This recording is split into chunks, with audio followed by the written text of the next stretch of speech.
দুইটার সময় তওবা করে লাভ নাই। একটা হচ্ছে মৌতের যন্ত্রণা শুরু হয়ে গেলে, মৃত্যুর যন্ত্রণা শুরু হয়ে গেলে আগে পা থেকে শুরু হয়ে আস্তে আস্তে গলার দিকে আসে। হাদিসে যেমনটা এসেছে, সূরা ওয়াকিয়ার মধ্যেও আছে যে পায়ের দিক থেকে যন্ত্রণা শুরু হয়ে আস্তে আস্তে আস্তে আস্তে এই গলার দিকে আসে, এবং আত্মাটা গলার এখানে যখন চলে আসে, এখান থেকে মালাকুল মউত আত্মাটাকে নিয়ে চলে যায় এবং চোখ দিয়ে তাকিয়ে থাকে মানুষ।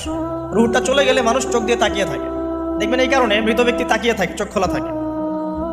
এবং তখন আসমান থেকে সিঁড়ি নামিয়ে দেওয়া হয়, ওই সিঁড়িতে করে আত্মা চলে যাচ্ছে, ও তাকিয়ে দেখে যে আত্মা চলে যাচ্ছে। এবং মানুষ মারা যাওয়ার পরে চোখ জীবিত থাকে অনেকক্ষণ। মেডিকেল সায়েন্স যারা পড়েছে তাদেরকে জিজ্ঞাসা করবে, মানুষ ডেড হয়ে গেলেও চোখ দেখবেন আরও কয়েক ঘন্টা, হয়তো আরও নির্দিষ্ট একটা সময় পর্যন্ত চোখটা কিন্তু জীবিত থাকে।